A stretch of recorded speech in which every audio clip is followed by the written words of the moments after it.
All right, well, we got some folks on here, so Steve, in respect for your time and everybody else's, I think we'll get started. Brad, I'll go ahead and do the introductions just because in case you get dropped or something going under a bridge. Normally, Brad Finch hosts this stuff for us, but he's still on his way from the airport down into, I guess, from the airport down into downtown Indy. A lot of us are down here at FDIC. Stephen could not be with us. He's got 1,000 things to do, as you'll find out. But we're having our traditional monthly happy hour, and I'm even having a happy hour this time, not just symbolically. I'm actually having one. Um, so anyway, welcome all. I'm glad you're here. Come off from behind your cameras if you can, if you get a chance, so we can see you. It helps us engage with one another. I understand if you can't or don't, or if you're still in your undies. This is probably the first time I've been fully dressed for Mhm. one of these things because I am down here in Indy. Snuck back to my hotel room. Haven't got time to take my pants off yet. But we're lucky enough to have Steve with us today. Dr. Kerber is, as you guys might know or might not know, because it just happened. UL FSRI has gone through a huge change, and the change is really about branding, and it's about scope, and it's really been going on for the last year or more. But the official launch, the public, here's what we're doing going forward. Here's the new look. Here's the new scope. Um, just went live, what, the 31st, something like that, Steve? So we're fortunate that as busy as they all are, not just Steve, but Steve and his whole team, as busy as they all are making all that happen. And by the way, we have the FSRI advisory board meeting is next week. So the poor man's got 1,000 things to do, but he's going to give us an hour of his time anyway. So I won't eat up any more of it. I'm just going to, you all know Steve Kerber, his dad's with us as well today. Kirby's with us. That's great to see. And people, as always, will be coming in and coming and going as we go through this thing. So Steve, why don't you just take it over? I'll just shut up and let us know what's happening. What's going on back in Maryland? Sure. Thanks, Pete. Yeah, exciting times. We also have Jennifer Williams on the call here. If you want to talk about someone that has really had a lot of work to do recently, Jennifer's one of our research amplification specialists, and she's really worked incredibly hard to make this happen. I mean, it sounds simple doing something like a new logo and a new name that's not that changed from what it was before.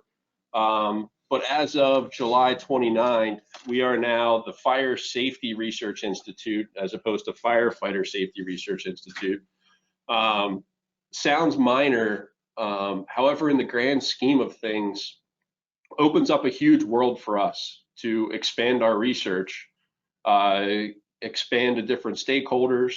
And I think what we've learned over time, I personally have been doing firefighter research for, it's going on 20 years now, since Pete and I were hanging out in the field of a Toledo high-rise building that was, we were blowing air in with a bunch of PPV fans.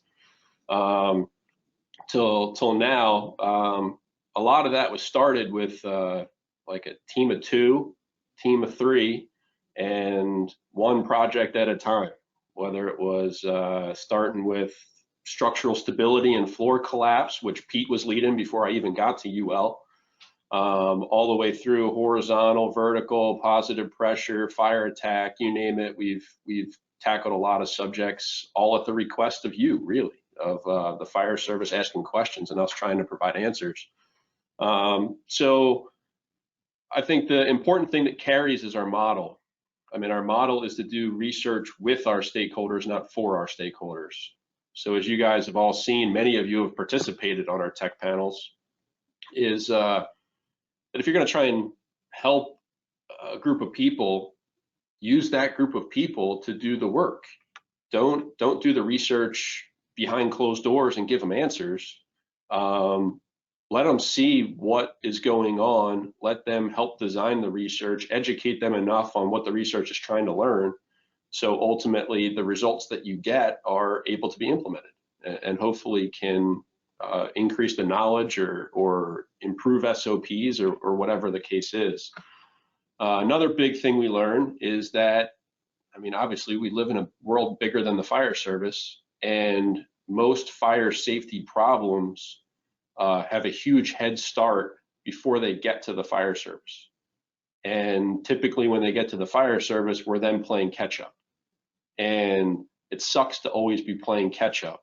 So part of our expansion, one of the big reasons behind it is, I mean, pick your new technology, pick your change in the world, whatever it is, energy storage systems, EVs, tall wood buildings, flammable refrigerants, chemicals in our turnout gear, all of that stuff. It all starts somewhere else. And then by the time the fire services realize this is a problem, you're fighting in the codes, you're fighting with industry, all of those things. So what we're going to try and do is we're going to try and get seats at those other tables so that we're seeing all of those things before they become fire service problems, and hopefully never become fire service problems, or we get the fire service a seat at the table when those things are being worked on, developed, conceptualized, all of that. And the research is happening in a proactive way as opposed to a reactive way. And we think that we can have a bigger impact there. And then the beauty of it is, because our board of trustees is asking us to do this, they're putting a lot of resources behind it. So what was a team of 2 8 years ago is now a team of about 25. And we're being asked to essentially grow 2 or 3 times over the next 3 to 5 years.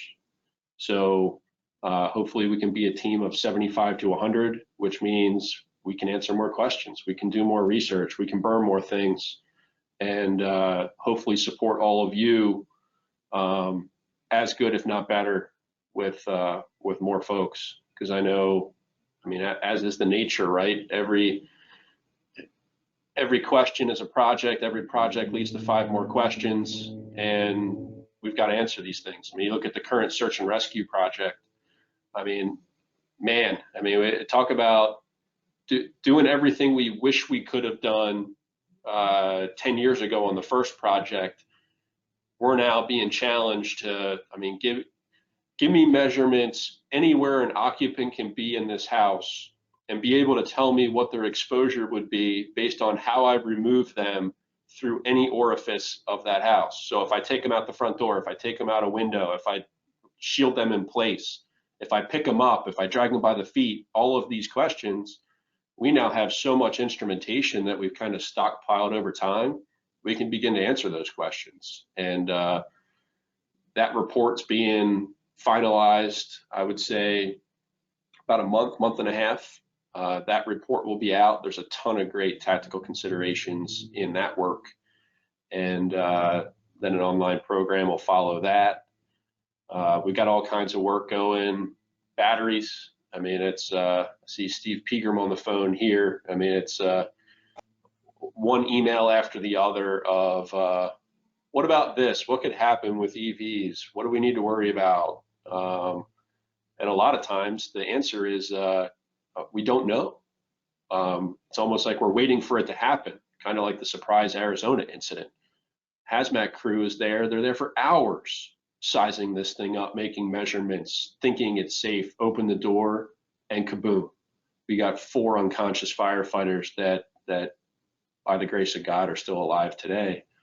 What if that's a garage? Batteries burn different. They produce different byproducts. It could easily happen. So what do we learn from a size up perspective? What do we do tactically? How do we keep that from happening? We don't exactly know unless we conduct some research and get some answers. So we're working with IAFF to move that forward and get some answers there. Wildland, wildland urban interface, tons of questions. We've been pushed by one of our advisory board members, Derek Alconis, who actually just retired. He was responsible for LA County's entire wildland firefighting force. Tons of questions that hopefully we can start getting some answers to as we expand into that space. So all kinds of exciting stuff. You kind of see our tribute to our heritage here. We've got the fire hose wrapping the torch kind of as a tip of the hat to the fire service as the protectors. And while we're going to do a lot more research, every fire safety problem is a fire service problem. So we're going to be doing a lot more with the fire service as well. So want to make sure that message gets out, that this means more for the fire service. This means hopefully more partnership with ISFSI and others as we keep going. Sounds good, Steve. And before I'm going to, of course, pass it around and see if anybody's got any specific questions, but I wonder if you could outline for us, because I think most of the people on the call are kind of like semi-familiar with what FSRI looks like, or we have a perception, but you've grown the organization so much. Can you give us sort of like what's the flow chart look like now? How many different things have you got going that we might not really, we think about the research and the tactical considerations, but man, you're redeveloping the training programs, expanding the website, all that kind of stuff. So if you could give us an overview of your team and what they're up to, I think that would be cool. Sure, absolutely. So, I mean, a focus of ours from the beginning has been there's no sense in doing research if it doesn't get to the people that it's meant to help. So the way we've split our team now is we've got a research team that's led by Dan Madrzykowski. So Dan Madrzykowski is our research director. And then we've got a research amplification team. That research amplification team led by Zoe Susi, of which Jennifer Williams on the call here is a main player on that team, is to do just that. Take the research and make sure it hits the streets in a usable manner. We've got Angie Bennett on that team as well, and this is probably the most important thing to the instructors here, is that our learning management system, the Fire Safety Academy, I think currently has 17 courses. The strip mall course just came out not that long ago. We've got a multi-family course and a single family course that I know Brad French is on the technical panel for that coordinated project. Those are going to be coming down the pipeline. So he's going to be reviewing that work and making sure that that's high quality. And as of last week, we've got 48,000 registered users and over, I think, 130,000 course completions. So people that actually took the whole course, took the quiz, passed the quiz, and got the certificate of completion. It's probably a little early to talk about it now, but I mean, we're doing all kinds of enhancements to that LMS. So really the cool thing for instructors that it does is it allows you to register as a super user on behalf of your department.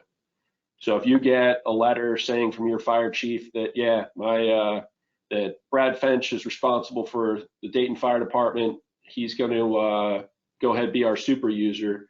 Brad can then essentially assign any of our courses to his entire department, and he can monitor how they're doing on those courses, what they're completing, what they're not completing, and actually use that as legitimate continuing education as part of his training program.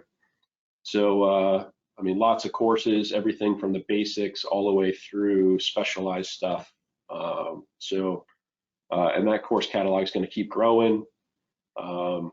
There's hopes and dreams there of college credits and things like that that are coming down the pipeline that we're going to look to enable in the coming time there. So that's really important. We've expanded our research team. I believe we got 10 plus people on the research team now. So instead of one project at a time, I think we've got about 15 research projects that are currently in some stage. Everything from, I talked about search and rescue, a lot of stuff for fire investigators. So firefighter, fire investigator, post-fire exposures, the impacts of HVAC on fire patterns and fire dynamics. That's an interesting set of experiments that we're running right now. It's been amazing what impact of whether the HVAC is plumb from the floor or whether it's plumb from the ceiling, and where that oxygen is entering the room that's a vent limited fire, and what that can do to the conditions in the structure is very interesting. Yeah, residential energy storage system stuff, WUI heat transfer. Once that fire gets into the urban environment, how does it go house to shed, house to car to house? Understanding all of that, so maybe we can get our models a little bit better to help out with that prediction. So lots of irons in the fire for sure. That's cool. How's the lab coming along? So here in Columbia, Maryland, we added a couple of thermal materials labs that we have to try and answer a lot of the questions of what are the hazardous chemicals that are in materials? How does what's produced in smoke impact firefighters and the public? We got tired of waiting 6 months to a year to send samples out to a commercial lab to get results back. So now we're able to do it ourselves and have been cranking through. One of the big projects there has been, again, important to this group of people, is training fire exposures. And there's been a lot of work to ban OSB or ban different products for the use in training. And we're doing a number of series of experiments looking at putting data to that thought, working with 1403, working with some of you on the call here to support that project. So again, we're making data-backed decisions as opposed to what we think is a sweeping change that needs to be made. In many ways, we need to make sure that if we are going to replace or ban OSB, what are we going to replace it with? And what is the trade-off from learning objectives to exposure, and is it different? So lots of tests have been run there. Gavin Horn is leading that project. And I know some preliminary data analysis is going to shine a lot of good light on, particularly those of you that use flashover simulators. We learned a lot with that particular setup and things you can do to either limit exposures or improve the fidelity. Pretty cool. So Brad, I'm gonna punt it to you for a second. You've always got some good insight and some questions loaded up. So anything come to mind while Steve was going over the changes and what's happening at FSRI? Yeah, absolutely. So I couldn't be more excited for Steve and the entire team there. Kind of broadening their scope and the impact that they've had on the fire service is immeasurable and will be looked at for years, and as a positive thing in this generation of the fire service. And the fact that they're going to get to do more stuff with a bigger team and have an even broader base is really, really cool. And so I guess some of the things that popped up into my head, again, kind of getting down into some nuts and bolts stuff. We talked about some of the 30,000 foot view stuff with FSRI. A couple of things that popped up that might drive some discussion and interest some of the more technical oriented folks on the call today. Steve, what is in the search and rescue study that's out there currently? Are there any differences in the victim package setup? Is that continuing to evolve, or are we pretty much is the with the currently available technology, or are we as good as we're going to get with an overall victim package and some of the things that have been brought in the past couple of studies? I think it's always going to get better. And one of the reasons it's going to keep getting better is because we're doing research projects to improve those measurements to make the victim packages better. So, I mean, one of the components that we're adding now that is going to be helpful is hydrogen cyanide. Incredibly difficult to measure, so hard to measure, particularly in the fire environment. Which is the trouble we have across the board. It sounds easy. It's like, well, measure the temperature, measure the heat flux, and tell me the gas concentration.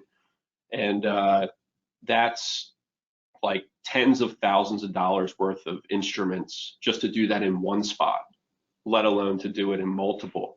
So I think one of the biggest things in search and rescue is the number of places we can do that now. So I think in coordinated, we were limited to like 4 to 6. Now we're looking at 20. So we can get insight into many different places. I mean, we looked at occupants in bathrooms, occupants on beds, on floors, in rooms, off of rooms, shielded by a peninsula in the kitchen area. So really getting into some of those really fine-tuned questions that the fire service is asking. We're dialing in The video, we've gotten better. I mean, we switched over to almost 100% GoPros so that we can get really high definition resolution of what the occupant would be seeing. Helps us with understanding where the gas layer is and things like that as well. I wish we can harden those more, or get GoPro to make a special fire testing version, but we'll keep pushing on that. We got to make a friend that's like a surfer, a skateboarder, or something that asks for that, and then we can get them to take our phone calls. I think that's where their focus is, but we're trying. That's awesome. And then Steve, something else that popped in my head. Obviously, the fire service and it's helped so much with the receptiveness of the information when the research does come out is the concept of the technical panel and getting some of that cross-sectional flavor of the fire service. As you expand out to other projects, is there a mechanism for that? Will you be pulling in civilians to get their thoughts on fire safety issues, or what does that piece, what does that buy-in piece look like when you expand your mission out? That's a great question, and yeah, I mean that's what I mean by keeping that model consistent, because I think it's worked. I mean, you need the people with the skin in the game to help with the decision making, and it's incredibly difficult to come up with a fire service technical panel that's say 20-25 people like we have been doing, and yeah, I mean, we know how fragmented the fire service is, and but I think we've got some great representation. We've geography, rank, all of that I think has paid dividends, and you've certainly experienced it in a very active and vocal tech panel. We're doing the same thing. Our fire investigation research is guided by seasoned fire investigators from all over the country. Whether it's Boston, FDNY, Chicago, ATF, bringing those folks to the table, as well as some private folks. And then every time we do stuff for the public, we rely heavily on like survey tools and things like that to make sure that we're trying to hit a cross representation that matters. I think one of the biggest things we've learned as we've done the Close Before You Doze campaign is very much that, I mean, if we think the public is going to fire department websites and going to IFSI.org to get information, or FSRI.org, we're fooling ourselves. So we've got to put the investment in to go to where the people are. I mean, we've got to get stuff how they consume information. It's silly to think that if we make it, they will come. And I think that our public education to date has suffered as a result of that mindset. It's also tough because going to mainstream media is expensive as hell, and we got to find creative ways. So whether it's using influencers, I mean, Jennifer just popped up there again. It's she's got her Close Before You Doze hat on. She rules. I mean, if you would have told me that we would be like sponsoring dogs on Instagram, I would have told you were out of your freaking mind. It works. I mean, you hit people you wouldn't otherwise hit, and that's who we need to hit, those target demographics of people. So learning a lot, and we absolutely want to make sure that our technical panel concept is put into our new stakeholder groups for sure. Absolutely, that's awesome. Well, hey, Pete, I know we're only about halfway through here. I'm gonna have to bow out as I drop down into the parking garage here at the Marriott very shortly. A lot of the folks on the call probably know exactly what I'm talking about. And so I'll see some of you in the next couple of days. And Pete, I'm gonna turn it over to you for the remainder. Thank you, sir. At the Marriott, is it? Okay, must be nice to be one of the big wigs. No, I didn't say that. I didn't say the JW. I'm no Pete Van Dorp. Yeah. This ain't I'm no in one of those. I'm in one of those little ones on the backside. Right. Okay. So thanks for logging on, Brad. I know it took a little extra effort. Appreciate it. And if you can get back on, please do. If not, we'll see you later in the week here. So I'm just going to hop around the room here and make sure that everybody gets a chance if they have any questions or anything to talk to Steve. So I'm going to, rather than just say who's got a question, I'm going to call on you, and I'm going to just kind of run through the grid here as I see him. So we got Mike Bozzoni on. Mike, if you're actually tuned in and listening, if you want to unmute there and share anything you want with us, or got a question for Steve or anybody else on the call. No, sir, no question. Sounds like good information coming out in the future, and look forward to seeing it. Sure. Are you here with us at FDIC, or are you back at home? What's going on? I am not. I'm back at home. Okay. Yeah, I figured FDIC was either going to bring 1,000 people here or prevent 1,000 people from being here, one or the other. Steve, you look like you're home. Steve Schaefer, how you doing? There we go. Good. Yeah, somebody's got to hold the fort. I'm working. It all sounds good. I'm fortunate. I feel fortunate to be on one of the technical panels, the investigating the training fires. And I was interested when Steve mentioned the super users, because what we've done here is we have the LMS target solutions, or vector solutions, I think it's called now, and we've been assigning some of the modules from your website just as standalone. So they click on a link and they go right there. They have to register though, and then they can complete the course. But we have no way of tracking, currently tracking whether they actually complete it. So. Right on. So here's a new feature that you're going to love. So right now we're working on an API with Target Solutions.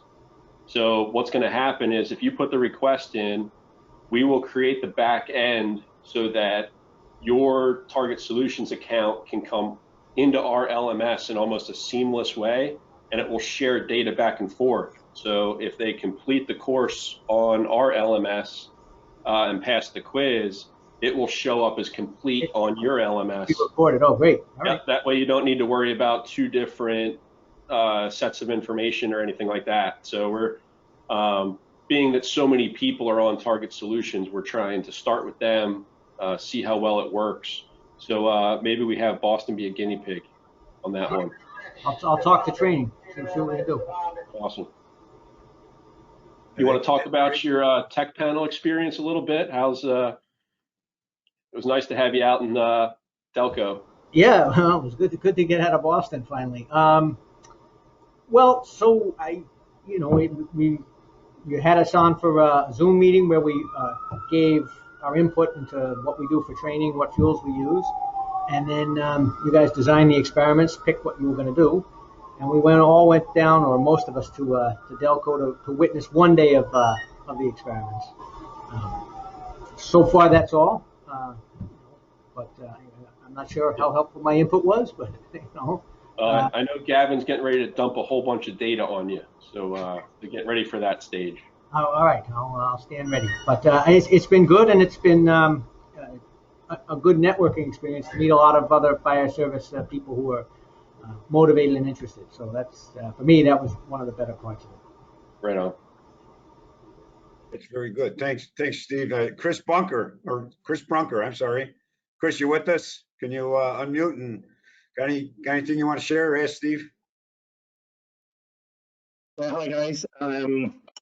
Yeah, I just want to say thank you for improving our safety, showing the evidence that our strategy and tactics work. So thank you for doing that, and obviously adding all the continuous education is important for anybody and all fire departments across the world. So you're bigger than just North America's. So it's cool. Thank you, sir. Appreciate it, Chris. Thank you. Very good. How about you, Richard? Richard Lockhart joining us today. How you doing? Yeah, good afternoon. Yeah, I didn't make FDIC either, so I'm stuck back here. I'm in Norristown in Montgomery County, so we're right up from Delco. So we've got our finger on the pulse of what's been going on down there, and it's great. And it's been really nice to see that develop. And thank you for the presentation. And like Steve said, that super user, especially for a smaller department like us, really is, that seems like something we can bank on. So be setting that up tomorrow. So thank you very much. Absolutely. Yeah. I think a lot of us, as we get to know more about the LMS and get access to it, are really going to get excited about that, because I know that, I always have follow-up questions when I present or lecture about the work. And I think the more accessible and the more user-friendly that becomes, the more firefighters we're going to reach. And I mean, the work was well done from the beginning, but there was a lot of work being done by very few people. And to be frank, it was just a little clunky. And as we've all gotten more spoiled and used to very sophisticated interactions and internet use and all that kind of stuff.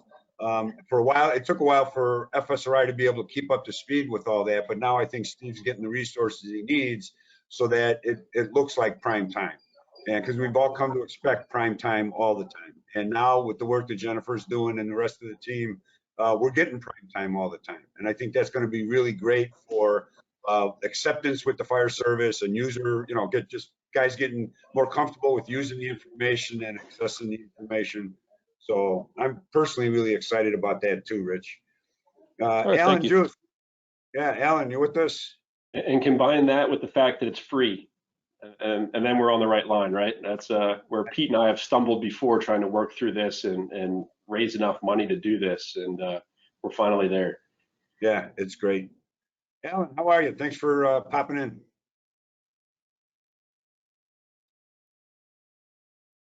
You're still muted on our side, Alan. He does look like he had it off, but we're not hearing him. Yeah. I still muted? No, you're good now. Yeah. First of all, thanks, Steve, for the swag. Got that last week. Appreciate that. I'm on the burn panel right now and kind of missed the meeting in June, so looking forward to what we do next. But the comment I would just want to share with Steve and the rest of the folks at UL is, I'm the state director here in Nebraska, and let me tell you, even folks here in the Midwest, we are watching what's going on and it's being applied. For example, and it's a little bit dated, but we had the discussion, the flow paths and all that. You think, well, that's been around for many years, but it came out of you guys, and it's used. It's used not just with the big cities like Omaha and Lincoln, but little McCook, Nebraska. We use it and it's taught through our curriculum here in state training, but it's also it's discussed and people are familiar with it and people apply it. Granted, we're not the Bostons and run, 10 structures a day. Some of these communities have 1 or 2 structures, 2-3 years, but that sticks and they've learned and they've listened and, so yeah, here, kind of the message is you guys are doing good stuff. We love it. And it's being used. It's great. Even here in small communities. So thank you. I think it's even more important that it's reaching the small communities because that's who needs it the most. I mean, part of what we've all been trying to do with this work is plugging the gap that lack of experience has created. And no matter how big or how busy you are, you're not getting the experience that our forefathers got. We're just not going to the same amount of fires. And there's no substitute for that, but we're doing the best we can with what we can learn during the research.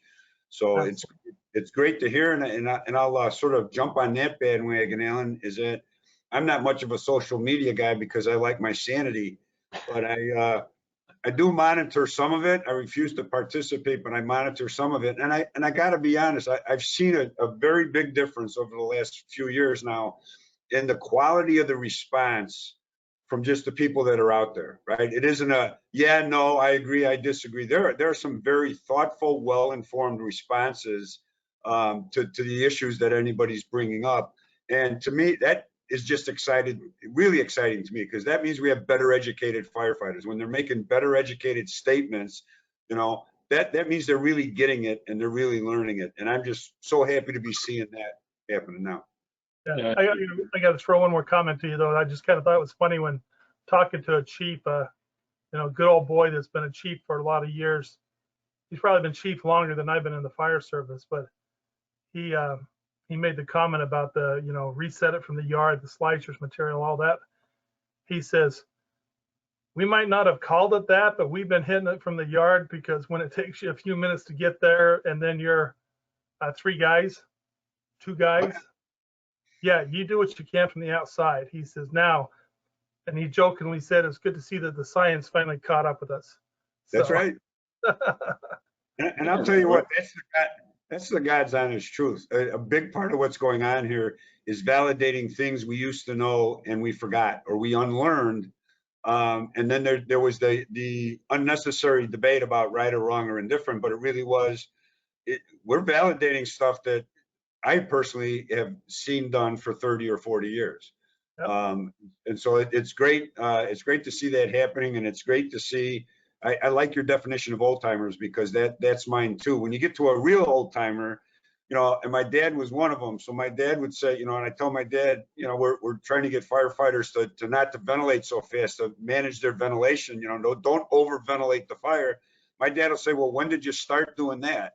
And if I tell them we're trying to get firefighters that fast water is the best water, right? We want early water on the fire as fast as you can. He goes, well, when did you stop doing that?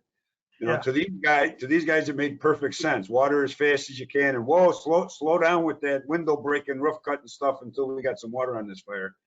And one way or the other, some segment of us sort of forgot that or lost, you know, continuity there. And we're revalidating what a lot of these guys always knew. That you're absolutely right. We're not inventing anything. We're just measuring stuff. Absolutely. Yeah. So Norm, welcome back. Good to see you on again. Norm's one of our newest members here at the society. He's a buddy of mine. He's a newly minted training chief in Palatine, Illinois now. And so it's good to see you here. Welcome. I apologize. I'm in the lobby here at the hotel because I am at FDIC, so I'm doing the best I can. But I don't have particular questions. I just want to say thanks for all the work you guys have been doing, and you know, being part of this group has been awesome.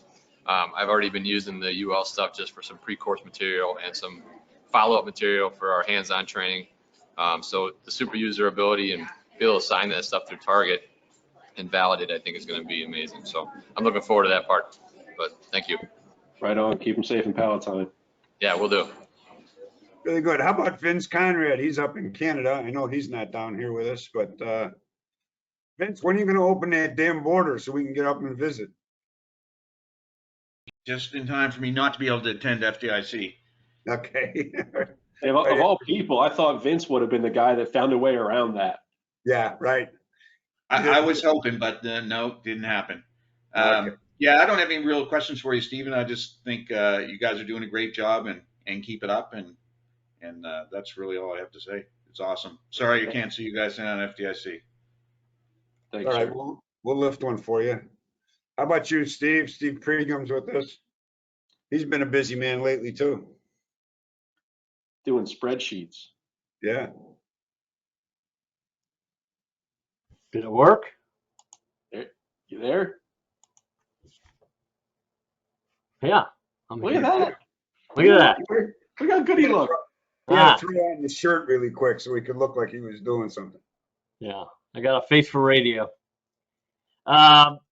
Real quick, what I was thinking about while you're talking about that is the super user's great. We use it in Goshen, Ohio, and my training officer issues those classes out and does that. So for those that are interested in that, happy to talk to you about that. But it's a great resource, great training item, especially in the winter when we can't get outside as much as we'd like to in the spring and summer. I would encourage people to keep looking at all the stuff, but the one that's near and dear to my heart is the basement fire project that we did with UL. Here in Southwest Ohio, we don't have a real good record with basement fires, both in the civilian deaths as well as the line of duty deaths for firefighters.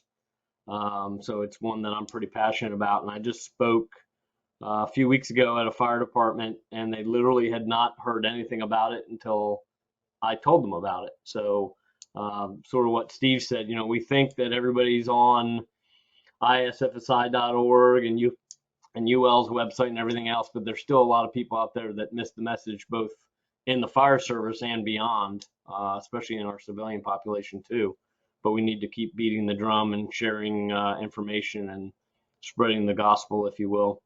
And then the last thing I would point out is Steve kind of hinted to it for a second, the EV stuff that's going on. A lot of talk about batteries and electric vehicles and battery storage systems, and I just got looped into it by accident, I think. But once I started Googling it and asking Steve Kerber a few questions, I got a little more concerned. So I'm looking forward to seeing some of the stuff that comes out there. But I would encourage fire chiefs and training officers to make sure you're staying on top of that and reading the articles. Probably the biggest one that popped out when I was talking to Steve a couple weeks ago was talking about hydrogen, and I was like hydrogen as in like the hydrogen bomb, and Steve Kerber said, yeah. And so big boom. So those things are obviously built for safety, and a lot of them are very safe, but we still have some concerns as a fire service, and I know UL and other groups are working on that. So for those that are going to listen to this later on, make sure you're keeping your ear to the news feeds and the UL site and everything else to make sure you're staying on top of that stuff, because even in rural suburban Goshen, Ohio, I see a Tesla every day, or a Volt, or one of the other electric vehicles. So that's it. Let me just piggyback on that real quick. I mean, and maybe get into some of the stuff that Steve and I talked about over some pancakes at the Jersey Shore while we vacationed That's why I together. look this good. Yeah, I get to see Steve like maybe twice a year at Avalon, New Jersey for vacation, and then hopefully FDIC or some other place. But we got to rely on vacation for now. But so we spent a lot of time teaching the fire service about ventilation limited fires. And that is a absolute really important concept that all of you now understand, all of you get a sense of why that's important and oxygen is important and things like that. Lithium ion batteries take it to a whole new level.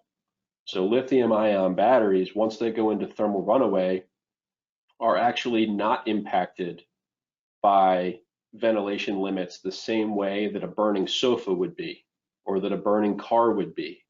Because one of the byproducts of combustion of thermal runaway of lithium ion batteries is oxygen. So they can actually keep themselves going, keep that thermal runaway propagating, which produces hydrogen, carbon monoxide as main byproducts of combustion. So if that's bottled up, we've got, yes, it still gets ventilation limited, but it's at a different spot, and batteries also come with sparks. So they're also bringing their own ignition source to the game. So these things don't really concern me if we've got a car burning out in a parking lot or a car burning on the highway. It's just annoying. Where I'm concerned, and I think we need to learn more, is when these things are in garages. So you've got a EV in a garage, you've got an energy storage system in a garage, you've got these batteries able to go into thermal runaway in these closed environments. That's exactly what happened in Arizona. I mean, that's Surprise, Arizona was thermal runaway in a box, open the box, kaboom. So there's more to learn there. Just be cognizant at this point. I mean, acknowledge we don't know what we don't know, and we need to be really careful when we're venting garages or enclosed spaces that might have these large amounts of these batteries in them. I mean, a hoverboard is not going to do this. We're also seeing FDNY just put out a new training bulletin on e-bikes and electric scooters and stuff like that, because they're starting to see an uptick of those incidents on a daily basis in occupied buildings. And I mean, there's been some scary videos out there of these things being taken up to apartments or down from apartments in the elevator and going into thermal runaway in the elevator and just scorching the people in the elevator. So the watch out for the fire service there is obviously take these things up and down the steps to get them out of buildings, and whatever you can do to have a hard charged hose line to protect the crew that's moving these devices. You get a lot of off-gassing off of those batteries when they fail. So again, just another example of the complex work environment that continues to evolve for all of you.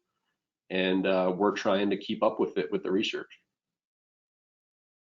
Not going to run out of work anytime soon, Steve. No, not even close. Yeah. And so we've got Jennifer here with us, and Jennifer, we talked a little bit about the outreach and the, getting information out to the fire service and the public. And as long as we got you here on the line with us, if you could tell us a little more about what you're doing and how your role has changed or expanded, or what you're most excited about going forward, I think that would do us all a little bit of good as well. No pressure. Well, yeah, you didn't see that coming. no, it's all good. Well, we certainly have, I don't want to say formalized, because we're continuously improving our processes of how and when we communicate with and to the fire service, and now, of course, to these additional stakeholders. But we've developed something called an amplification network, which some of you are certainly part of, and that includes our partners, trade associations, basically the groups that we have the strongest relationships with and that are acting in sort of an influencer role, if you will. So those who believe in the research and, like you said, Steve, want to go out there and spread the gospel with us. So we're developing toolkits to essentially give to those influencers to then get out to their networks, whether it's for this group, fire service instructors, or whether it's just to firefighters or maybe to fire investigators. So we're formalizing, like I said, how and when we do that, and kind of creating some pipelines of specific content for those different groups, and making sure that we can be as proactive as possible with our communications, letting people know, hey, we're going to release this course, or like for our recent transition to our new evolved mission and new name, hey, this change is coming. How can we work together to get that word out, and what makes the most sense? And this virtual happy hour was one of those times to partner together to talk to all of you and answer your questions. So it's a constant improvement. Social media is a big part of that. I think somebody touched on that earlier, and that's one of those, meeting the people where they are. If that's where they're asking the questions, if that's where they're having the conversations, it's really important for us to have a hand in that, and not just to interact. I mean, that's a huge part of it, but also to just know what are those other questions, because as we saw in 2020, we can't always be in the same room to hear those firsthand. So to be able to kind of have a tab on it on the day-to-day basis has become more important than ever. So that's part of it. Also with the public safety education, I think Steve mentioned that a little bit earlier. I know close before you doze, but we're tapping into some other areas of that, and that's where the true formalized toolkit comes into play. And we have an online first responders toolkit where you can download, videos, print materials, anything that you would need to go out to your community to talk about these topics. And while we created a great platform of that for Close Before You Doze, our phase 2 goal is to have that available for smoke alarms and fire escape plans. And eventually, we may have some other portions of content like that in the Fire Safety Academy, where right now it's online courses, but there could be, printable materials to use for station drills or things like that in the future. So more to come.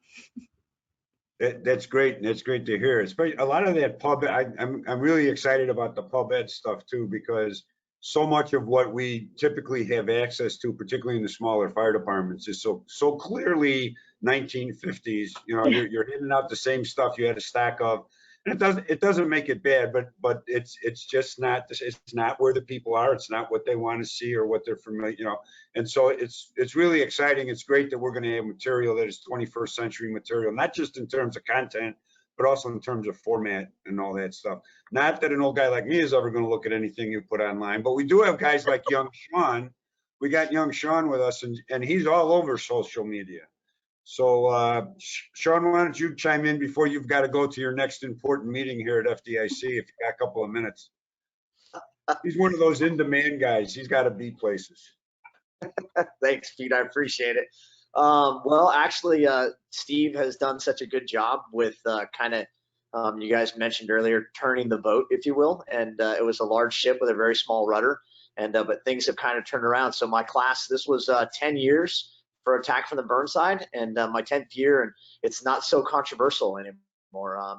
People get it. Like, water from the outside is like, everybody's like, yeah, duh. I mean, you can't, all of the drama that we've been through on social media over the years is like now has finally, this is the first year that it's like, there's nothing that I'm saying that is somewhat controversial that somebody's going to disagree with.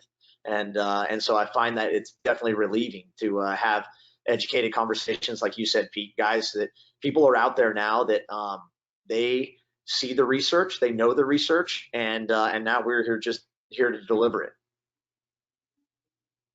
Yeah, it's a good problem to have, and I got to watch myself because I've gotten lazy in the last couple of years. But I get questions about things that are on the UL site that I haven't looked at yet and paid attention to, right? So I gotta be careful. It's yeah. Anybody else in the room? But it's a wonderful problem to have, right? They know more about what's on the website than we do. Those of us that think we're insiders. So that is a wonderful, wonderful thing. And to Sean's point, yeah, guys, I think it's not that there's no naysayers out there. We all know that there's that core group of folks that just, as my brother-in-law would say, they don't know and they don't want to know. But it's getting smaller and smaller, and the arguments are getting thinner and thinner. And it's just really a good thing to hear. So that's really great. Anybody else got anything? Steve, you got any, kind of coming up on the end of this? You got any other closing thoughts or anything else that occurred to you while we were talking? I didn't get a chance to talk to Kirby. I'm sorry, Kirby, you're hiding up there in the corner. But you gave us an hour of your life you're never going to get back. So is there anything you want to share with us? Just the fact that I've been following this research since 05, 03, when they did the first experiments in our burn building. And it's been very gratifying to see this progress and the fire service to actually come awake and get some knowledge that they didn't have. And Pete, I'm one of the old guys that remembers the boots, the hip boots and the 3/4 coats. And I even came up when there wasn't such thing as an SCBA. Matter of fact, I was just moving some stuff around out in the back here today and came across an old Navy double lung SCBA from World War II vintage. Yeah. And I mean, that was the extent of it. And so we didn't realize what we were doing was right. We just didn't have any choice. We put the water on from the outside until it was good enough to go inside with minimal protection. So things go around and come around. I think it's great, and I'm applauding the fire service and all the enlightened folks here on this site for taking the time to learn this and to follow it and to get educated, because it is definitely worth it. Absolutely. Thank you, sir, and thank you for giving us Steve. Well, and I just want to piggyback on the concept of a naysayer, right? It's it's interesting. There's certainly the people that know what they know and they're not into it, or they don't care to get better, or whatever the case is. They just kind of shut down, and it is what they do the minimum, and it is what it is. What I think has made the research so much better over the last 10 years is the people that have been brave enough to ask questions and to challenge and to push back a little bit. Because as we all know, we've all learned, it's something as simple as a term that someone takes out of context or purposely takes out of context, or whatever the case is, can turn into a whole lot of people hating each other, when in many ways they were maybe saying the same thing all along. But whether it's the inability to interact at the right level through social media or whatever it is certainly handicapped our ability. I love the, you put up a picture in front of any of us, and everybody's got context that they apply to that picture. And you could probably sit here all day and argue till you're blue in the face, and then you find out it's like, oh, well, I was assuming it was this construction, and you were assuming it was that construction, so maybe we don't hate each other now. And like Pete said, I think we're getting past a lot of that. It's getting, the conversation's getting more professional. But I think the fact that people did push back or did ask questions, and ultimately that turned into professional interactions, has made the research much better. So not all naysaying or whatever the case is bad, but certainly doing it in a professional way has had a very positive impact. Very good, thanks, Stephen. And I think for those that might not know or appreciate, is that yes, Steve's put together these technical panels, but part of the reason there was the pushback in some of these things is because Steve went out of his way to recruit the people that had objections and questions and to bring them into the technical panel. He could have easily kept them out, would have made his job a whole lot easier, but he deliberately brought them in. And I think that speaks volumes, not just about the organization he works for and that he's built, but for him personally and professionally as well. And that's where the character of this whole thing has come from, is somebody with that sort of personal character, where this is important to bring in the objectors. It's important to truly include everybody, not just everybody that's like me, because the end result is so much better in the long run. And it's paid dividends for him, and I'm glad it has, because it wasn't necessarily going to work out that way, and it has. It's great because that of course encourages him and enables him to continue to do that, and we all benefit from that. It's a great thing. So coming up on the top of the hour, unless anybody's got anything else, I'll let you all go back to your productive lives. And really thank you all for being here this evening. It's always great to have you on board. It's always great to have people participate and cooperate. Anybody else that should have heard this message that wasn't with us, remind them that we record these things. We put them up on our website. They find their way to YouTube. So, there's going to be plenty of opportunity to share this discussion with other folks that couldn't be here today. So unless anybody's got anything else, we can say goodbye and good night to one another. Godspeed, travel safe. Everybody behave themselves within reason. And we'll all see each other again very soon. I'll see many of you next week. Thanks, Pete. Thanks, everybody. Good night, guys.